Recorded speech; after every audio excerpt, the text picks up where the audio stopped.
Hello बच्चों, चलिए प्रश्न को देखते हैं। कह रहा है कि के किस मान के लिए रैखिक समीकरणों के युग्मों का अद्वितीय हल होंगे। और समीकरण दिया गया 4x-5y बराबर के।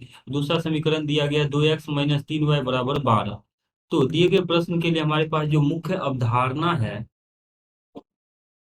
मुख्य अवधारणा यदि हम इस प्रश्न के लिए लिखें तो मान लीजिए रैखिक समीकरण a1 x जोड़ b1 y जोड़ c1 बराबर 0 तथा a2 x जोड़ b2 y जोड़ c2 बराबर 0 दो रैखिक समीकरण है। तो दिए गए रैखिक समीकरण युग्म का अद्वितीय अद्वितीय हल की जो स्थिति है वो है a1/a2 बराबर नहीं होना चाहिए b1/b2। अब देखिए, यहाँ पर जो हमारे पास समीकरण दिया गया है 4x-5y, और के को इस तरफ कर लेंगे तो -k बराबर 0। और दूसरा समीकरण है 2x-3y-12 बराबर 0।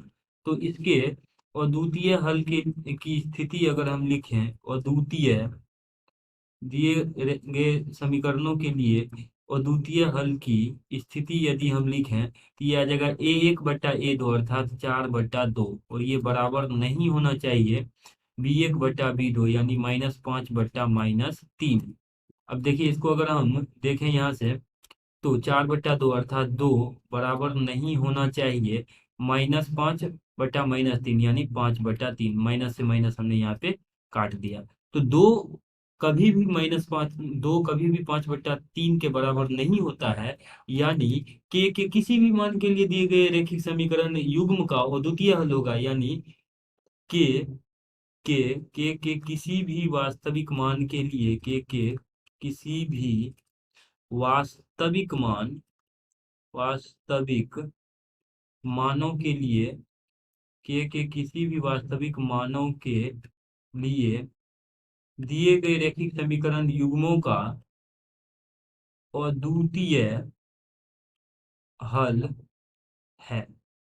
यानी के का कोई भी हम वास्तविक मान लेंगे तो दिए गए रैखिक समीकरण युग्म का अद्वितीय हल होगा। यही दिए गए प्रश्न में हमें निकालना था। आशा करते हैं कि इस प्रश्न का हल आपको समझ में आया होगा। धन्यवाद।